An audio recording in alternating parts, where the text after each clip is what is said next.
बच्चे को Sunday evening यहाँ लाया गया था तो ऑलमोस्ट अनकॉन्शियस, कोई पल्स नहीं और पूरा नीला पड़ा हुआ था। जैसा कि उसके सिम्टम, जैसे उनके पेरेंट्स ने बोला है कि उसने पहले कहा कि घबराहट हुई है, पसीना आया है, तो ऐसा लगता है कि ये हार्ट अटैक कहना बड़ा डिफ़िकल्ट है इस एज ग्रुप पे।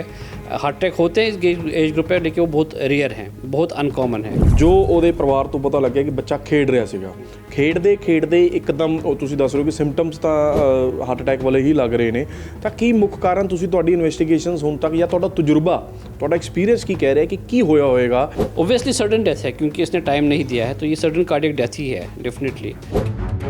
ਇਹੋ ਜਿਹੀਆਂ ਚੀਜ਼ਾਂ ਰਹੀਆਂ ਹੋਣਗੀਆਂ ਕਿ ਠੰਡ ਸੀਗੀ ਜਾਂ ਕੁਝ ਇਹੋ ਜਿਹਾ ਖਾ ਲਿਆ, ਖਾਣ ਪੀਣ ਕਾਰਨ ਹੋਇਆ ਹੋ ਸਕਦਾ ਹੈ, ਜਾਂ ਬੱਚਾ ਬਹੁਤ ਜ਼ਿਆਦਾ ਖੇਡ ਰਿਹਾ ਸੀਗਾ ਉਹ ਤਾਂ ਇੱਕ ਕਾਰਨ ਹੋ ਸਕਦਾ। ਇਹ ਕਾਰਨ ਸਰ ਸਮਝਣਾ ਬੜਾ ਜ਼ਰੂਰੀ ਹੋਇਆ ਪਿਆ। बच्चों में भी हार्ट अटैक हो सकते हैं, लेकिन उनके बैकग्राउंड में कुछ रीजंस होते हैं। ਜੰਕ ਫੂਡ, ਮੈਦਾ ਖਾ ਰਹੇ ਹੈ, ਮੇਯੋਨੀਜ਼ ਬੱਚੇ ਜ਼ਿਆਦਾ ਖਾ ਰਹੇ ਨੇ, ਕਿ ਇਹ ਵੀ ਇੱਕ ਕਾਰਨ ਇਹਨਾਂ ਬਿਮਾਰੀਆਂ ਵੱਲ ਜਾ ਰਿਹਾ ਹੈ? ਇਹ ਇੱਕ ਕਾਰਨ ਜੋੜ ਕੇ ਦੇਖ ਸਕਦੇ ਹਾਂ? इस बच्चे पे ये कहना कि एग्जैक्टली क्या हुआ, इट्स वेरी डिफ़िकल्ट। ਬੜਾ ਹੀ ਹੈਰਾਨ ਕਰਨ ਵਾਲਾ ਮਾਮਲਾ ਫਿਰੋਜ਼ਪੁਰ ਤੋਂ ਸਾਹਮਣੇ ਆਇਆ, ਜਿੱਥੇ 8 ਸਾਲ ਦਾ ਬੱਚਾ ਖੇਡਦੇ ਹੋਏ ਇਸ ਸੰਸਾਰ ਨੂੰ ਛੱਡ ਕੇ ਚਲਾ ਗਿਆ। ਫਿਰੋਜ਼ਪੁਰ ਦੇ ਰਹਿਣ ਵਾਲਾ ਇਹ ਬੱਚਾ ਆਪਣੇ ਨਾਨਕੇ ਘਰ, ਆਪਣੇ ਨਾਨੇ ਦੇ ਘਰ ਹੋਰ ਬੱਚਿਆਂ ਦੇ ਨਾਲ ਖੇਡ ਰਿਹਾ ਸੀਗਾ। ਇੱਕੋ ਦਮ ਉਸ ਬੱਚੇ ਨੂੰ ਦਰਦ ਹੁੰਦੀ ਹੈ, ਉਹ ਬੱਚਾ ਨਡਾਲ ਹੋ ਜਾਂਦਾ। ਜਦੋਂ ਹਸਪਤਾਲ ਲਿਆਂਦਾ ਗਿਆ ਉਸ 8 ਸਾਲ ਦੇ ਮਾਸੂਮ ਬੱਚੇ ਨੂੰ, ਤਾਂ ਉਹ ਬਰੋਡ ਡੈਡ ਪਾਇਆ ਗਿਆ, ਇਸ ਸੰਸਾਰ ਨੂੰ ਛੱਡ ਕੇ ਜਾ ਚੁੱਕਿਆ ਸੀਗਾ।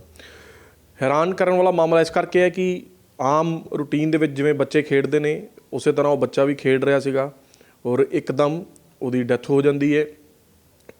ਇਹ ਅਮੂਮਨ ਇਸ ਤਰ੍ਹਾਂ ਸਾਡੇ ਸਮਾਜ ਦੇ ਵਿੱਚ ਜਾਂ ਸਾਡੇ ਬੱਚਿਆਂ ਦੇ ਨਾਲ ਤਾਂ ਇਸ ਤਰ੍ਹਾਂ ਨਹੀਂ ਹੁੰਦਾ, ਔਰ ਇਸੇ ਕਰਕੇ ਇਸ ਮਾਮਲੇ ਨੇ ਸਾਰਿਆਂ ਨੂੰ ਇੱਕ ਵਾਰੀ ਚੌਂਕਾ ਦਿੱਤਾ ਹੈ ਔਰ ਹਰ ਘਰ ਦਾ ਜੀ ਆਪਣੇ ਬੱਚਿਆਂ ਵੱਲ ਇਸ ਘਟਨਾ ਤੋਂ ਬਾਅਦ ਦੇਖ ਰਿਹਾ। ਔਰ ਕਿਉਂ ਇਹ ਘਟਨਾ ਵਾਪਰੀ ਹੋਏਗੀ, ਕਿਵੇਂ ਉਸ ਬੱਚੇ ਦੀ ਮੌਤ ਹੋਈ, ਕੀ ਉਹਦੀ ਮੈਡੀਕਲ ਕੰਡੀਸ਼ਨ ਸੀਗੀ, ਉਹਨੂੰ ਹਾਰਟ ਅਟੈਕ ਆਇਆ ਸੀਗਾ ਜਾਂ ਕੀ ਹੋਇਆ ਸੀਗਾ, ਇਹ ਤਮਾਮ ਪਹਿਲੂਆਂ ਨੂੰ ਆਪਾਂ ਸਮਝਣ ਦੇ ਲਈ ਉਸੇ ਹਸਪਤਾਲ ਦੇ ਵਿੱਚ ਬੈਠੇ ਹਾਂ ਜਿੱਥੇ ਉਸ ਬੱਚੇ ਨੂੰ ਲਿਆਂਦਾ ਗਿਆ ਸੀਗਾ। ਫਿਰੋਜ਼ਪੁਰ ਦਾ ਅਮਨਦੀਪ ਹਸਪਤਾਲ ਹੈ। ਸਾਡੇ ਨਾਲ ਕਾਰਡੀਓਲੋਜੀ ਡਿਪਾਰਟਮੈਂਟ ਦੇ ਹੈੱਡ ਨੇ ਡਾਕਟਰ ਹਾਕਿਮ ਇਰਫਾਨ ਸ਼ੌਕਤ, ਉਸੇ ਡਿਪਾਰਟਮੈਂਟ ਨੂੰ ਹੈੱਡ ਕਰਦੇ ਨੇ ਜਿੱਥੇ ਉਸ ਬੱਚੇ ਨੂੰ ਲਿਆਂਦਾ ਗਿਆ ਸੀਗਾ, ਮੈਡੀਕਲ ਟਰੀਟਮੈਂਟ ਦਿੱਤਾ ਗਿਆ ਸੀਗਾ। ਪਰ ਹਸਪਤਾਲ ਦੇ ਮੁਤਾਬਕ ਜਦੋਂ ਬੱਚਾ ਇੱਥੇ ਆਇਆ ਉਹ ਬਰੋਡ ਡੈਡ ਹੀ ਸੀਗਾ, ਉਹ ਪਲਸ ਰੇਟ ਉਹਦੀ ਨਹੀਂ ਚੱਲ ਰਹੀ ਸੀਗੀ। ਡਾਕਟਰ ਸਾਹਿਬ ਤੋਂ ਆਪਾਂ ਸਮਝਦੇ ਹਾਂ। ਡਾਕਟਰ ਸਾਹਿਬ, ਬਹੁਤ ਹੈਰਾਨ ਕਰਨ ਵਾਲਾ ਇਹ ਮਾਮਲਾ ਸਾਡੇ ਸਾਹਮਣੇ ਆਇਆ। ਮੈਂ ਪਹਿਲਾਂ ਤਾਂ ਉਹ ਘਟਨਾ ਬਾਰੇ ਹੀ ਜਾਣਕਾਰੀ ਲੈਣਾ ਚਾਹਾਂਗਾ ਕਿ ਤੁਹਾਡੇ ਹਸਪਤਾਲ ਦੇ ਵਿੱਚ ਕਦੋਂ ਉਸ ਬੱਚੇ ਨੂੰ ਲਿਆਂਦਾ ਗਿਆ, ਕੀ ਕੰਡੀਸ਼ਨ ਸੀਗੀ ਉਹਦੀ? जी, बच्चे को संडे इवनिंग यहाँ लाया गया था तो ऑलमोस्ट अनकॉन्शियस, कोई पल्स नहीं और पूरा नीला पड़ा हुआ था।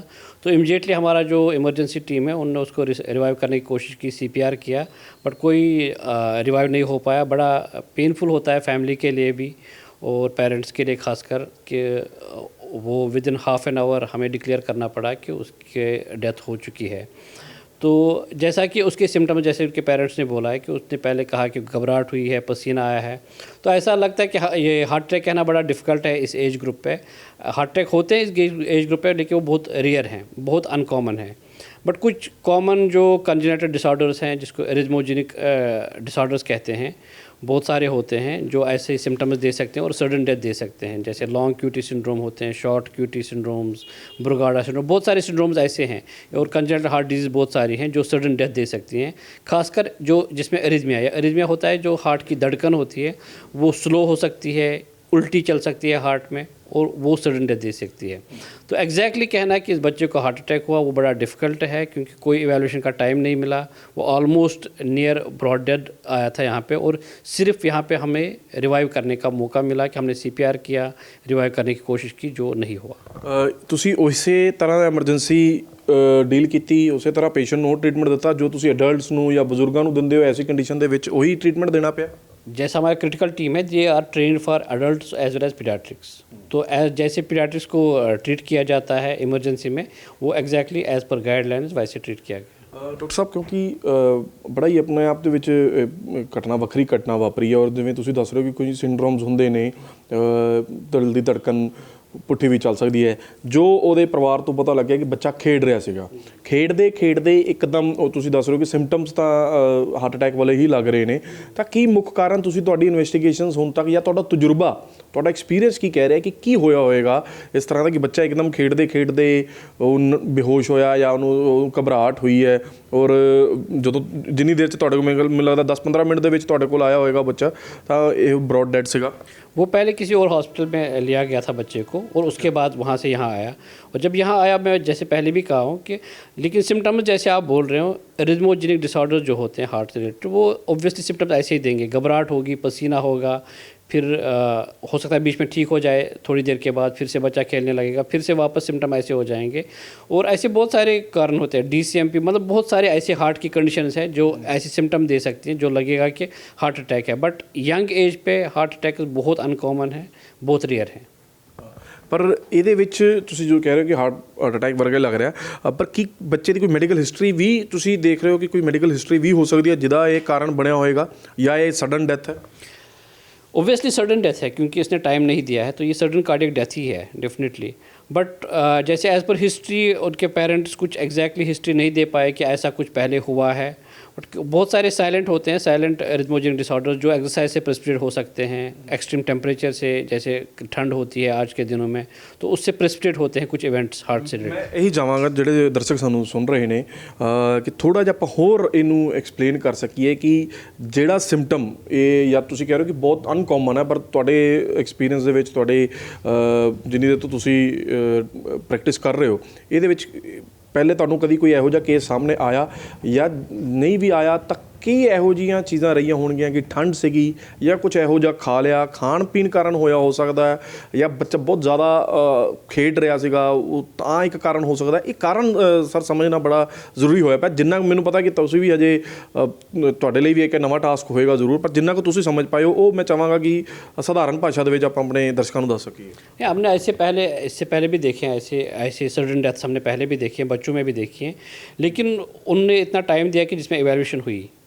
मैं दिल्ली में भी देखा है बच्चा, उसका जिसको फैमिलियल हाइपर ट्राइग्लिसराइड में कहते हैं, उसमें जो ट्राइग्लिसराइड्स बॉडी में होते हैं, वो सबने वर्ड सुना ही होगा, TG, तो वो ऑलमोस्ट 2000-3000 के ऊपर थे उस बच्चे के। मैं इसका बच्चे की बात नहीं कर रहा हूँ, मैं पहले की एग्जांपल दे रहा हूँ। तो उनका हमें वो 13-14 ईयर्स की एज थी, उनकी बच्ची थी, तो उनका एंजियोग्राफी किया तो उनकी तीनों नाड़ियों में ऑलमोस्ट 99% ब्लॉकेज था।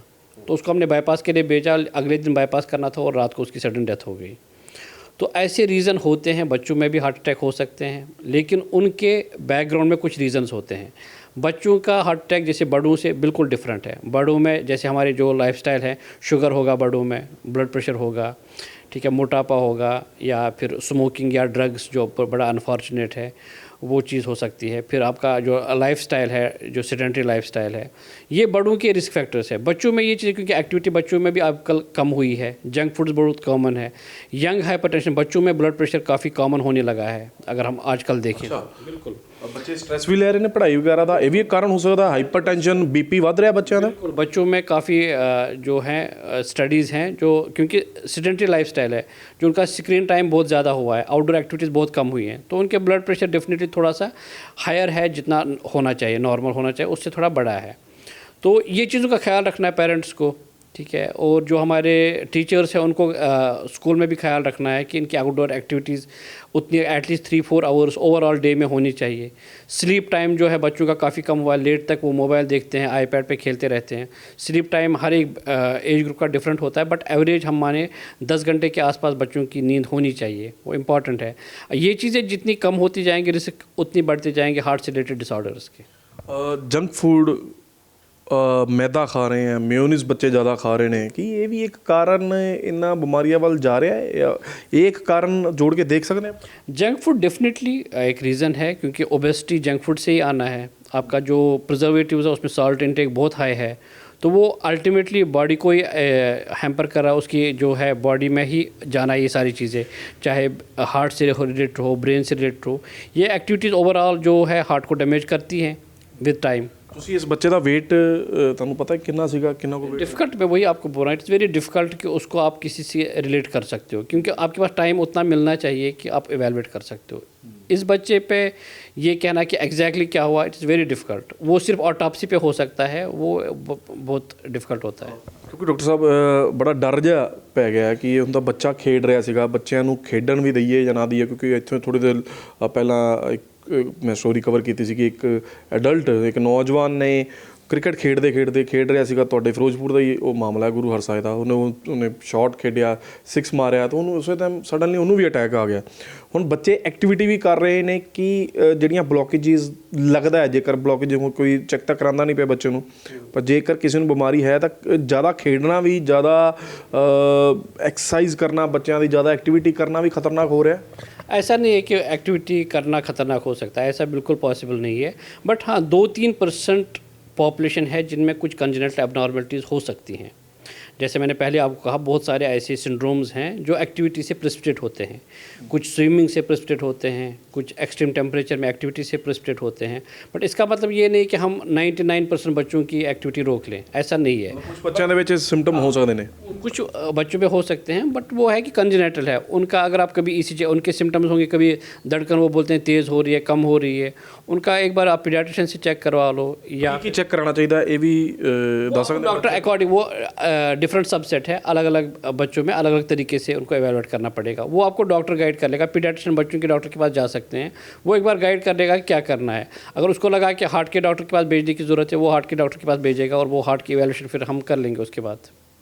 ਡਾਕਟਰ ਅਭਿਸ਼ੇਕ ਅਰੋੜਾ ਜੀ ਵੀ ਸਾਡੇ ਨਾਲ ਨੇ। ਅਭਿਸ਼ੇਕ ਜੀ, ਕਿਉਂਕਿ ਮੈਂ ਜਦੋਂ ਕੈਮਰਾ ਆਫ ਸੀਗਾ ਤੁਸੀਂ ਕਹਿ ਰਹੇ ਸੀ ਕਿ ਸਾਨੂੰ ਵੀ, ਆਪਾਂ ਵੀ ਆਪਣੇ ਬੱਚਿਆਂ ਦਾ ਹੁਣ ਖਿਆਲ ਰੱਖਣਾ ਸ਼ੁਰੂ ਕਰ ਦਿੱਤਾ ਹੈ। ਤੁਸੀਂ ਰੋਜ਼ਾਨਾ ਮਰੀਜ਼ਾਂ ਨੂੰ ਦਵਾਈ ਦੇ ਰਹੇ ਹੋ, ਉਹਨਾਂ ਦਾ ਟ੍ਰੀਟਮੈਂਟ ਕਰ ਰਹੇ ਹੋ, ਪਰ ਇਹ ਕੇਸ ਲੱਗ ਰਿਹਾ ਤੁਹਾਨੂੰ ਕਿ ਥੋੜ੍ਹਾ ਵੱਖਰਾ ਕੇਸ ਤੁਹਾਨੂੰ ਸਾਹਮਣਾ ਕਰਨਾ ਪਿਆ ਇਸ ਕੇਸ ਦਾ। ਵੱਖਰਾ ਇਸ ਲਈ ਕਿ ਦੇਖੋ, ਕਿਸੇ ਵੀ ਪਰਿਵਾਰ ਦਾ ਜਦੋਂ ਜੀ ਚਲਾ ਜਾਂਦਾ ਹੈ ਤਾਂ ਡੈਫੀਨੇਟਲੀ ਉਹ ਇੱਕ ਇਮੋਸ਼ਨਲ ਟਰਾਮਾ ਰਹਿੰਦਾ ਹੈ। ਔਰ ਇਹ ਬੱਚਾ ਕਿਉਂਕਿ ਬਹੁਤ ਛੋਟੀ ਉਮਰ ਦਾ ਸੀ, ਸਿਰਫ 8 ਸਾਲ ਦਾ ਬੱਚਾ, ਔਰ ਅਚਾਨਕ ਇਸ ਤਰ੍ਹਾਂ ਚਲੇ ਜਾਣਾ ਤਾਂ ਡੈਫੀਨੇਟਲੀ ਉਹ ਸਾਰੇ ਸਮਾਜ ਲਈ, ਸਾਡੇ ਲਈ ਇੱਕ ਅਲਾਰਮ ਬੈਲ ਰੇਜ਼ ਹੁੰਦੀ ਹੈ। ਅਸੀਂ ਸਾਰੇ ਆਪਣੇ ਬੱਚਿਆਂ ਲਈ ਬਹੁਤ ਚਿੰਤਿਤ ਹਾਂ।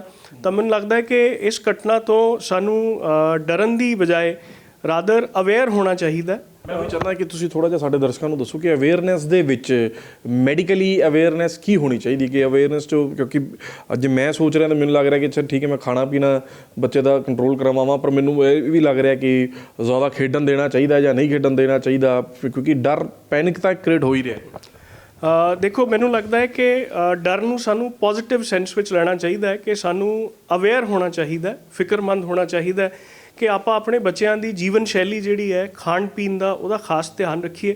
ਬਾਹਰ ਦੀਆਂ ਚੀਜ਼ਾਂ ਜਿੰਨੀਆਂ ਹੋ ਸਕੇ ਅਸੀਂ ਆਪਣੇ ਬੱਚਿਆਂ ਨੂੰ ਅਵੋਇਡ ਕਰਾਈਏ, ਔਰ ਆਪਣੇ ਨਿਗਰਾਨੀ ਦੇ ਵਿੱਚ ਆਪਾਂ ਬੱਚਿਆਂ ਨੂੰ ਕਿਸੇ ਕੰਸਟਰਕਟਿਵ ਆਊਟਡੋਰ ਐਕਟੀਵਿਟੀ ਦੇ ਵਿੱਚ ਆਪਾਂ ਇੰਗੇਜ ਰੱਖੀਏ। ਔਰ ਜਿਹੜਾ ਡਾਕਟਰੀ ਚੈੱਕਅਪ ਜਾਂ ਮੁਆਇਨਾ ਹੈ, ਉਹਨੂੰ ਸਾਨੂੰ ਨਾ ਡਰ ਕੇ ਉਸ ਤੋਂ ਭੱਜਣ ਦੀ ਬਜਾਏ ਆਪਾਂ ਨੂੰ ਜਿਹੜਾ ਹੈ ਟਾਈਮ ਟੂ ਟਾਈਮ ਆਪਣਾ ਵੀ, ਆਪਣੇ ਬਜ਼ੁਰਗਾਂ ਦਾ, ਆਪਣੇ ਬੱਚਿਆਂ ਦਾ, ਸਾਰੇ ਪਰਿਵਾਰ ਦਾ ਜਿਹੜਾ ਹੈ ਡਾਕਟਰੀ ਪਰਾਮਰਸ਼, ਕੰਸਲਟੇਸ਼ਨ ਨੂੰ ਆਪਾਂ ਨੂੰ ਸਮੇਂ-ਸਮੇਂ 'ਤੇ ਜ਼ਰੂਰ ਲੈਂਦੇ ਰਹਿਣਾ ਚਾਹੀਦਾ ਹੈ। ਡਾਕਟਰ ਸ਼ੌਕਤ, ਕਿਉਂਕਿ ਇਸ ਕੇਸ ਤੋਂ ਬਾਅਦ ਆਪਾਂ ਦੇਖ ਰਹੇ ਹਾਂ ਕਿ ਬੱਚਿਆਂ ਦਾ ਇੱਕ ਵੈਕਸੀਨੇਸ਼ਨ ਕਾਰਡ ਬਣਿਆ ਹੁੰਦਾ ਪੂਰਾ, ਵੈਕਸੀਨੇਸ਼ਨ ਪ੍ਰੋਪਰ ਹੈ ਜਾਂ ਨਹੀਂ, ਜਾਂ ਵੈਕਸੀਨੇਸ਼ਨ ਕੋਈ ਗਲਤ ਤਾਂ ਨਹੀਂ ਹੋ ਜਾਂਦੀ, ਕਿ ਇਸ ਤਰ੍ਹਾਂ ਦੇ ਵੀ ਕੇਸਿਸ ਹੋ ਸਕਦੇ ਨੇ। ਬੇਸ਼ੱਕ ਇਹ ਇੱਕ ਬੱਚੇ ਦੇ ਆਪਾਂ ਜ਼ਿਆਦਾ ਇਨਵੈਸਟੀਗੇਸ਼ਨ ਤਾਂ ਨਹੀਂ ਕਰ ਪਾਏ, ਬਟ ਇੱਕ ਕੇਸਿਸ ਦੇ ਵਿੱਚ ਕੀ ਇਹ ਜਿਹੜੇ ਸਵਾਲ ਨੇ, ਇਹਨਾਂ ਦਾ ਵੀ ਧਿਆਨ ਰੱਖਣਾ ਚਾਹੀਦਾ ਹੈ ਕਿ ਜਿਹੜੀ ਆਪਾਂ ਵੈਕਸੀਨੇਸ਼ਨ ਕਰਾ ਰਹੇ ਹਾਂ ਬੱਚਿਆਂ ਦੀ, ਉਹ ਠੀਕ ਹੈ ਜਾਂ ਉਹ ਪ੍ਰੋਗਰਾਮ ਠੀਕ ਨਹੀਂ ਹੈ, ਕਿਉਂਕਿ ਕਈ ਡਾਕਟਰਸ ਦੇ ਵੱਖਰੀ ਵੈਕਸੀਨੇशंस भी ਹੁੰਦੀਆਂ ਨੇ। देखो, वैक्सीनेशन 2 तरीके, एक है कि जैसे हमें नेशनल प्रोग्राम जो है उसमें कुछ फिक्स्ड वैक्सीन्स हैं, फिर हैं कुछ एक्स्ट्रा एड ऑन वैक्सीन। जैसे आप किसी भी प्राइवेट डॉक्टर के पास जाओगे, एड ऑन वैक्सीन्स हैं, वो इम्पॉर्टेंट वैक्सीन्स हैं आजकल के। अगर हम आजकल की बात करेंगे तो वो वैक्सीनेशन, मेन जो नेशनल इम्यूनाइजेशन प्रोग्राम है उसके हिसाब से तो वो तो करने ही करने, उसमें तो कोई ऑप्शन नहीं है। एड ऑन वैक्सीन्स कुछ हैं जिनको करना चाहिए, वो अच्छा है बच्चे के लिए, अवॉइड करने की कोई ज़रूरत नहीं है, उससे वैक्सीन से कोई डैमेज नहीं होता है। क्योंकि बच्चे ਨੂੰ CPR ਇੱਥੇ ਲਿਆ ਕੇ ਦਿੱਤਾ ਗਿਆ, ਉਦੋਂ ਤੱਕ ਉਹ ਨਹੀਂ ਸੀਗਾ, ਇਸ ਤੋਂ ਪਹਿਲਾਂ ਦੂਜੇ ਹਸਪੀਟਲ ਵੀ ਲਿਜਾਇਆ ਗਿਆ। ਵੈਸੇ ਤਾਂ ਰੱਬ ਅੱਗੇ ਇਹੀ ਅਰਦਾਸ ਹੈ ਕਿਸੇ ਨੂੰ ਇੱਦਾਂ ਦੀ ਐਮਰਜੈਂਸੀ ਪਵੇ ਵੀ ਨਾ, ਪਰ ਜੇਕਰ ਜੋ ਬੱਚੇ ਦੇ ਸਿੰਪਟਮ ਆਏ, ਘਬਰਾਹਟ ਹੋਈ ਜਾਂ ਦਰਦ ਹੋਈ, ਕੀ ਉਸ ਵੇਲੇ ਇਮੀਡੀਏਟਲੀ ਟ੍ਰੀਟਮੈਂਟ ਉਹਦੇ ਆਸ-ਪਾਸ ਦੇ ਲੋਕ ਵੀ ਦੇ ਸਕਦੇ ਨੇ ਕੁਛ ਇਸ ਤਰ੍ਹਾਂ ਦਾ ट्रीटमेंट? हाँ, अगर इमीडिएटली CPR मिल जाए, क्योंकि ये बहुत इंपॉर्टेंट, अच्छा सवाल आपने पूछा कि अगर इमीडिएट CPR मिल जाए उसको, कि जो फर्स्ट एक्टिविटी है, अगर हार्ट रुक गया, अगर विद इन 3-4 मिनट्स उसको CPR मिलेगा और रिवाइव हो जाए पेशेंट, तो उसके बाद आप बड़े हॉस्पिटल में उसको ले जाओ। लेकिन यह है कि हार्ट चलता रहना चाहिए, इवन उसको आप CPR करते करते हॉस्पिटल ले जाओ, वो भी अच्छा चीज़ है। CPR मतलब क्या होता है, आपको ਤੁਸੀਂ ਕਰਕੇ ਦੱਸ ਸਕਦੇ ਸੀਪੀਆਰ? CPR करना है, सिंपल है कि आपको हार्ट के एरिया में प्रेस करना है। हर एटलीस्ट 1 मिनट में 20 से 30 बार आपको प्रेस करना है, और साथ के साथ आप उसको एयरवे ओपन रखनी है, माउथ ब्रीदिंग करनी है, करवाएं। ये 2 चीज़ें करते करते उसका अगर हॉस्पिटल ले जाएंगे, जहाँ पे उसका हो सकता है इंट्यूबेट करना पड़े, ट्यूब डालना पड़े, वेंटिलेटर करके आपको नेक्स्ट हॉस्पिटल में, जो थोड़ा सा बड़ा हॉस्पिटल है जहाँ पे आपका फर्दर केयर किया जा सकता है। अगर CPR करते करते बच्चे को हॉस्पिटल ले जाएंगे तो थोड़ी बहुत पॉसिबिलिटी होती है कि उसका ब्रेन ठीक रहे, हार्ट चलता रहे, एटलीस्ट ब्लड सप्लाई चलते रहे, फिर हॉस्पिटल पहुंच के उसका एक्स्ट्रा केयर किया जा सकता है। कुछ पानी वगैरह भी पिलाया जा सकता? कुछ भी नहीं? जो भी अनकॉन्शियस होता है उसका पानी उसकी छाती में जाता है, वो नीचे नहीं जाता है, उसके फुट पाइप में नहीं जाता है, वो 90% उसकी छाती में जाता है, जो मोर डैमेज करता है। उस टाइम पानी अवॉइड करना चाहिए। और CPR करते हुए ऐसे पेशेंट को, जो ये बच्चे की बात करें, ऐसा बच्चा CPR करते हुए ਐਸਾ ਬੱਚਾ ਨੂੰ ਪਹਿਚਾਣ ਕਿਵੇਂ ਕਰਨਾ ਹੈ? ਇੱਕ ਵਾਰੀ ਫਿਰ ਦੁਬਾਰਾ ਜਦੋਂ ਕਦੋਂ ਲੱਗੇ ਕਿ ਇਹ ਅੱਛਾ ਇਸ ਬੱਚੇ ਨੂੰ ਇਹ ਮਤਲਬ ਹਾਰਟ ਅਟੈਕ ਵਾਲੀ ਜਾਂ ਹਾर्ट ਨਾਲ रिलेटेड कोई प्रॉब्लम हो रही है, घबराहट और पसीना की इनफ सिम्टम्स ने?